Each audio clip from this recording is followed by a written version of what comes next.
Shalom, selamat pagi Bapak Ibu Saudara terkasih. Bagaimana kabarnya? Semoga kita semua dalam keadaan sehat dan baik. Hari ini Selasa 7 Juni 2022. Mari kita mengawali ibadah kita pagi hari ini dengan memuji Tuhan dari PKJ 265, bukan karena upahmu.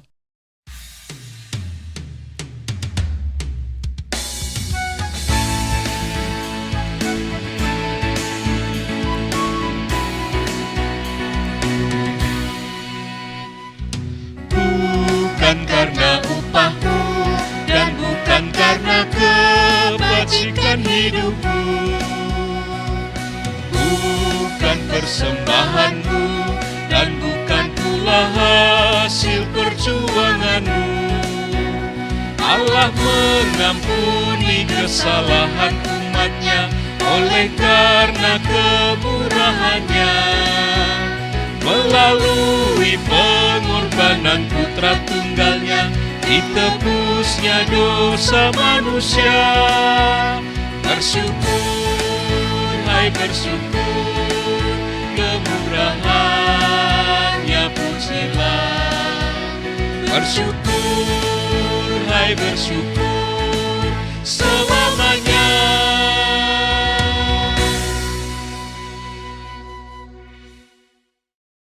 Mari kita satu dalam doa. Bapa kami di dalam surga, kami bersyukur dan berterima kasih untuk kemurahan-Mu dalam kehidupan kami. Pagi hari ini kami menyiapkan hati kami untuk menerima sapaan-Mu. Kiranya Roh Kudus memimpin setiap kami. Biarlah firman yang kami baca dan kami renungkan boleh kami pahami dan kami lakukan dalam kehidupan kami. Kami juga memohon kiranya Engkau memberkati Bapak Pendeta Dwi Santoso yang akan menyampaikan kebenaran sabda-Mu ya Tuhan. Kiranya firman yang ditaburkan dan disampaikan boleh memberkati kami dan membekali kami dalam menjalani kehidupan kami. Terima kasih Tuhan Yesus, di dalam nama Tuhan Yesus kami sudah berdoa. Amin.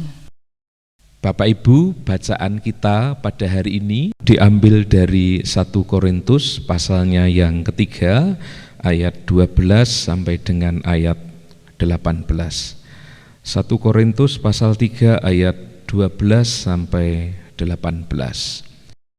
Entahkah orang membangun di atas dasar ini dengan emas, perak, batu permata, kayu, rumput kering, atau jerami?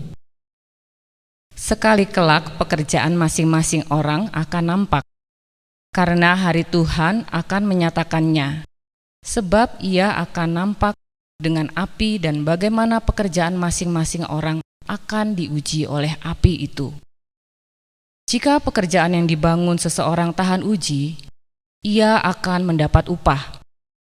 Jika pekerjaannya terbakar, ia akan menderita kerugian, tetapi ia sendiri akan diselamatkan, tetapi seperti dari dalam api. Tidak tahukah kamu bahwa kamu adalah bait Allah dan bahwa Roh Allah diam di dalam kamu? Jika ada orang yang membinasakan bait Allah, maka Allah akan membinasakan dia. Sebab bait Allah adalah kudus dan bait Allah itu ialah kamu. Janganlah ada orang yang menipu dirinya sendiri. Jika ada di antara kamu yang menyangka dirinya berhikmat menurut dunia ini, biarlah ia menjadi bodoh supaya ia berhikmat. Amin. Bapak Ibu, Saudara yang terkasih, saya memberi judul renungan kita pada pagi hari ini yaitu upah bagi mereka yang tahan uji. Saudara-saudara, dewasa ini banyak sekali beredar kabar tentang robohnya bangunan-bangunan yang baru, baik itu berupa gedung atau jembatan atau bangunan yang lain. Padahal bangunan-bangunan itu baru saja selesai dibangun. Apa penyebabnya sehingga bangunan itu menjadi roboh? Disinyalir penyebabnya adalah karena kualitas bangunannya kurang baik. Mungkin campuran bahan material yang digunakan tidak proporsional, kualitasnya kurang baik, sehingga mutu bangunan yang jadi juga kurang baik. Barangkali juga si pembangun itu mengurangi proporsinya, apa yang seharusnya diberikan tetapi ternyata tidak diberikan. Anggarannya dikurangi. Orang mengatakan terjadi penyunatan anggaran di dalam bangunan itu. Sehingga ketika bangunan itu sudah jadi, kemudian ditempati atau dipakai, dipergunakan, kelihatannya bangunannya tampaknya kuat, tampaknya megah, tampilannya bagus, tetapi ternyata keropos, tidak kuat. Dan tentu itu mengancam keselamatan penggunanya atau pemakainya, penghuninya.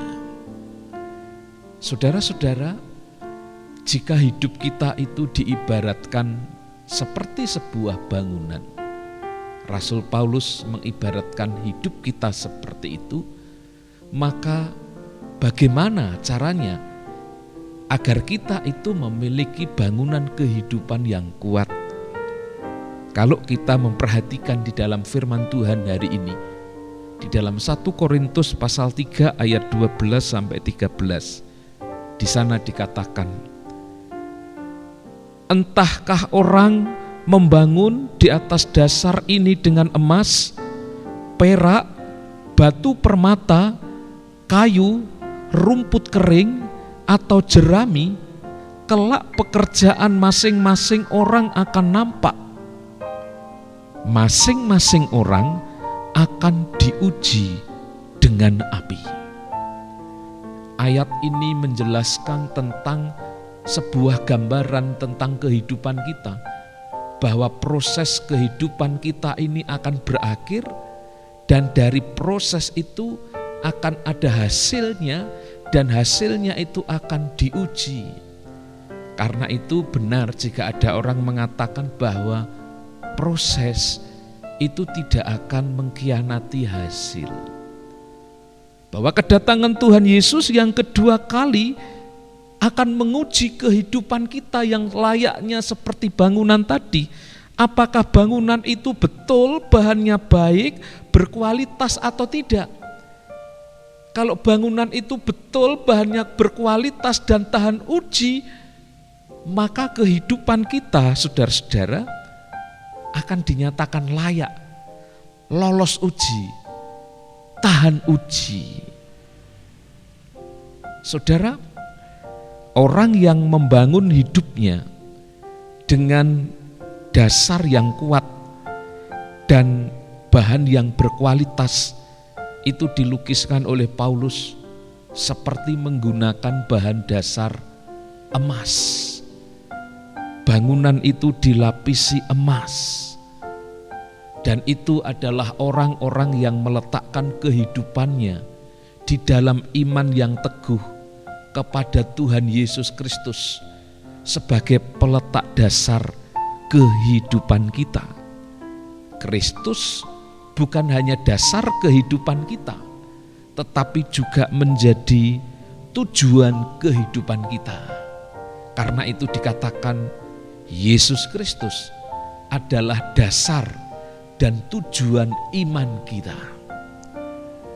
Dan tiap-tiap orang harus memperhatikan bagaimana ia harus membangun di atasnya, di atas dasar yang telah diletakkan oleh Kristus. 1 Korintus 3 ayat 10. Karena itu jika bangunan iman kita itu teguh, kuat, kokoh, tahan uji, maka kualitas bangunannya seperti terbuat dari emas, dan ketika dia diuji, dimurnikan dalam api, dia akan bertahan. kehidupan yang seperti itu ketika Tuhan Yesus datang yang kedua kali untuk menguji setiap kehidupan kita. Tuhan Yesus datang kedua kali untuk menghakimi. Maka dalam keadaan yang seperti itu, bangunan yang kuat, yang kokoh itu akan bertahan. Sebaliknya, jika bangunan itu rentan rusak, ringkih, rapuh, bangunan kehidupan yang tidak dibangun di atas iman kepada Kristus, itu seperti bangunan yang dibuat memiliki bahan dasar jerami atau rumput yang kering.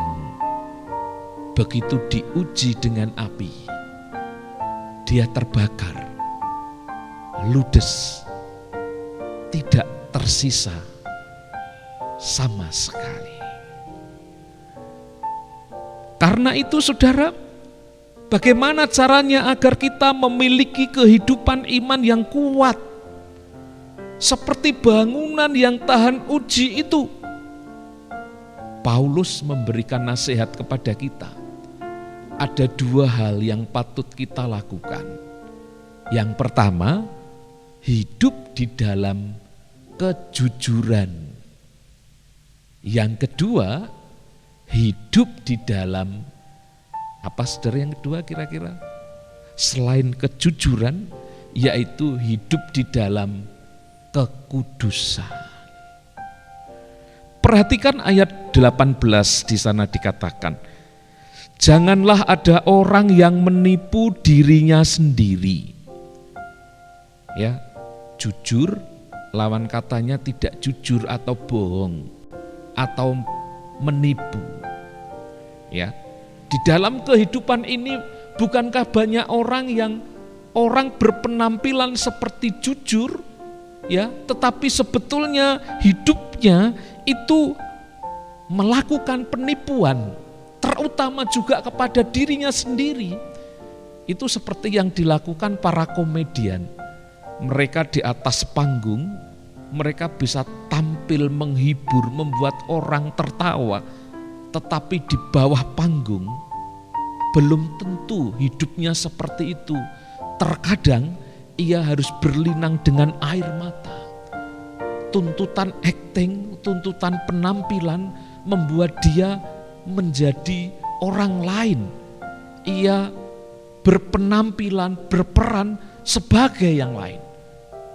Saudara-saudara, di dalam kehidupan kita pun patut mewaspadai agar kita tidak tergolong menjadi orang-orang yang bisa menipu kehidupan kita sendiri, menipu diri karena tuntutan kuasa dosa yang merasuk dan menjadi tuan kehidupan kita. Dosa yang selalu diproduksi dari kehidupan yang senantiasa berkompromi dengan bapa segala dusta. Ia selalu lihai dan pintar memanfaatkan celah kelemahan kita. Kalau ada orang mengatakan harta tahta wanita, harta tahta kesenangan, kedagingan, keduniawian, itu telah terbukti menjerat banyak orang, dan termasuk diantaranya adalah anak-anak Tuhan, orang-orang Kristen, orang-orang gereja, orang-orang yang semestinya sudah mengenakan kehidupan yang baru, tetapi masih juga bisa terpikat dan terjerat dalam tawaran bapa segala dusta itu. Banyak anak-anak Tuhan yang kemudian juga terjatuh oleh karena terpikat dengan jerat hal-hal yang saya sebutkan tadi. Dan cilakanya banyak yang tidak menyadari akan hal itu. Demi memuaskan hasrat biologisnya misalnya, seseorang bisa melakukan tindakan yang tidak terpuji, menipu diri sendiri dan termasuk dengan merohanikan segala sesuatu. Termasuk juga merasionalisasikan dosa. Ini sangat berbahaya, merohanikan segala sesuatu dan merasionalisasikan dosa. Saudara-saudara, tidak ada orang yang kebal terhadap dosa. Kita pun harus jujur mengakui itu, termasuk para pemimpin gereja. Para pemimpin gereja justru menjadi sasaran utama serangan dari bapa segala dusta. Karena kalau pemimpinnya jatuh tumbang, maka anak buahnya dengan mudah bisa dikuasai. Karena itu saudara-saudara, mari kita berhati-hati. Jangan sampai kita merohanikan segala sesuatu. Jangan sampai kemudian dengan gampangnya kita menganggap remeh dosa. Jangan kita mudah merasionalisasikan dosa.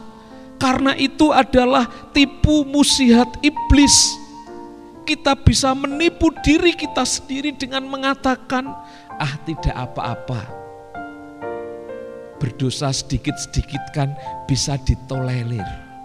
Hati-hati, itu adalah celah dalam kehidupan kita. Bagaimana bapa segala dusta itu bekerja pelan-pelan, kalem, sepertinya operasi dalam senyap, membuat kita lengah. Dan ketika sudah menyerang titik yang paling lemah, kita sudah tidak berdaya. Kita jatuh dan dikuasai oleh dia. Kalau sudah seperti itu, bangunan iman kita rontok. Kita tidak memiliki iman yang kuat. Kita seperti membangun dengan bahan dasar jerami atau rumput kering yang tidak akan bertahan menghadapi kekudusan dan penghakiman Tuhan. Yang kedua, saudara, mari kita menjaga hidup kita di dalam kekudusan, sebab hidup kita adalah bait Roh Kudus. Saudara-saudara, hari Pentakosta baru saja kita rayakan. Kita yang sudah dicurahi Roh Kudus, yang di dalam hidup kita sudah dihembusi Roh Kudus melalui peristiwa pengakuan percaya dan baptisan kita, memperingati hari Pentakosta itu, peran Roh Kudus itu kembali diaktifkan. Peran Roh Kudus yang memimpin hidup kita itu kembali disegarkan, sehingga ketika kita membaca ayat ini, terutama di dalam ayat 16 yang mengatakan, tidak tahukah kamu bahwa kamu adalah bait Allah dan bahwa Roh Allah diam di dalam kamu? Itu menandakan bahwa hidup kita ini adalah hidup yang sudah dibaharui, hidup yang sudah ditebus dengan darah Kristus. Karena itu hidup kita dikuduskan, hidup kita dikhususkan menjadi alat bagi Tuhan, menjadi tanda kehadiran Tuhan, supaya melalui kehidupan kita, orang-orang yang ada di sekitar kita melihat Roh Kudus bekerja melalui kita. Karena itu Bapak Ibu, bagaimana kita harus menjaga kehidupan kita supaya kehidupan kita senantiasa layak bagi Dia yang kudus itu.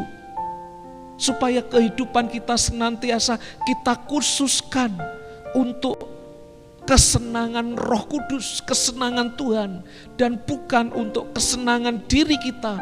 Karena itu jangan kita berkompromi dengan kuasa apapun di luar kuasa Roh Kudus, termasuk kuasa-kuasa roh-roh duniawi, godaan-godaan seksualitas, godaan-godaan tipu daya kekuasaan duniawi, kesenangan sesaat, pengaruh kuasa dunia, budaya popularitas, dan yang lain-lain, kehidupan hedonisme, memuja kesenangan pribadi dan lain-lain, yang semuanya itu bertentangan dengan apa yang disukai oleh Roh Kudus.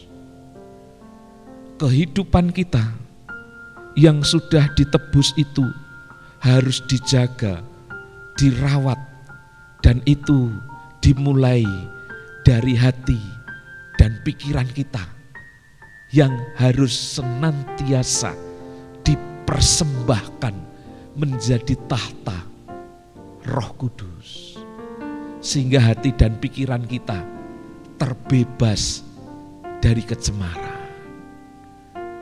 Dosa apapun jenisnya, Tuhan Yesus pernah mencontohkan orang-orang yang tergoda dosa seksualitas itu juga dimulai dari hati dan pikiran.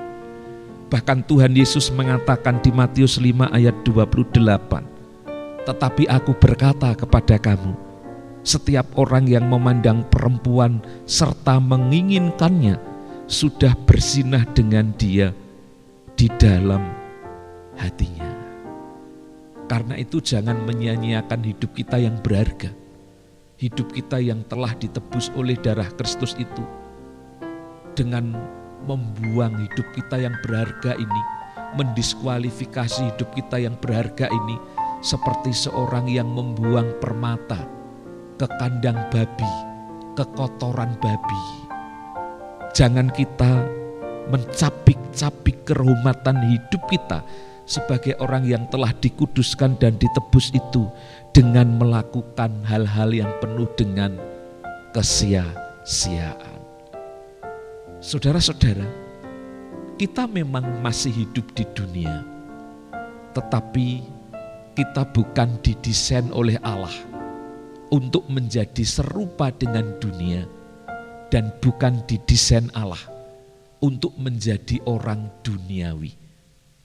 Kita adalah orang-orang yang didesain Allah untuk menggarami dunia ini, menyinari dunia ini, karena kehadiran dan kehidupan kita adalah kehidupan yang berharga.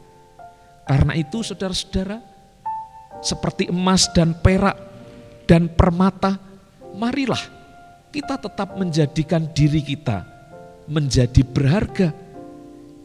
Mari kita hidup seperti bintang-bintang di angkasa yang bersinar memancarkan cahaya, memberikan kebahagiaan, menyinari orang, memberikan sukacita bagi setiap orang yang melihatnya.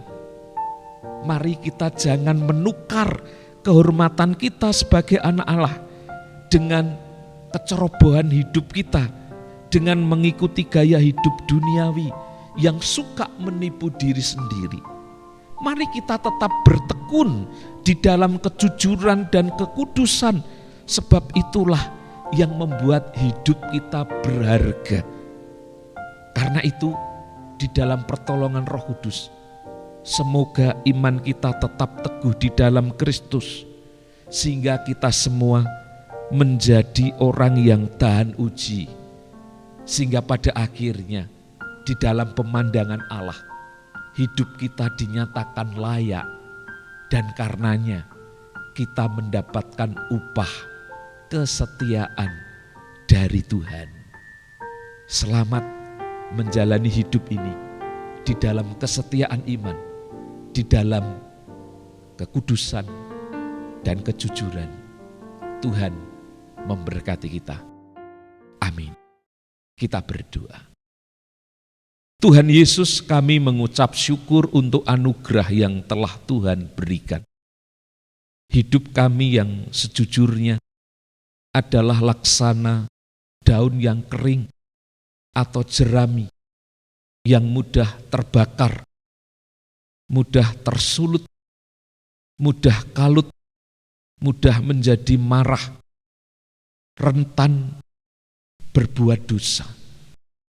Tetapi di dalam anugerah Tuhan, Engkau menebus kami, Engkau mengususkan hidup kami, sehingga hidup kami menjadi berharga, seperti emas, perak, dan permata. Karena itu, biarlah di dalam pimpinan Roh Kudus, hidup kami senantiasa Tuhan arahkan Tuhan kuatkan, Tuhan topang, sehingga kami bisa memancarkan ketulusan dan kekudusan di dalam hidup kami. Sehingga melewati berbagai macam pencobaan, pergumulan dan permasalahan di dunia ini, kami tidak jatuh, kami tidak menyerah kepada kuasa dosa, tetapi seperti emas yang teruji, kami dimurnikan dan kami akan tampil menjadi pemenang. Kami memohon pertolongan dan anugerah-Mu ya Tuhan, supaya setiap kami dapat terus hidup kudus di hadapan Tuhan. Berkatilah setiap kami dalam menjalani kehidupan kami pada hari ini, baik anggota jemaat di GKI Batu maupun setiap orang yang mengikuti persekutuan ibadah harian ini. Saudaraku yang terkasih, masukilah hidupmu hari ini di dalam penyertaan berkat Tuhan dan arahkanlah hatimu kepadanya. Tuhan memberkati engkau dan melindungi engkau. Tuhan menyinari engkau dengan wajah-Nya dan memberi engkau kasih karunia.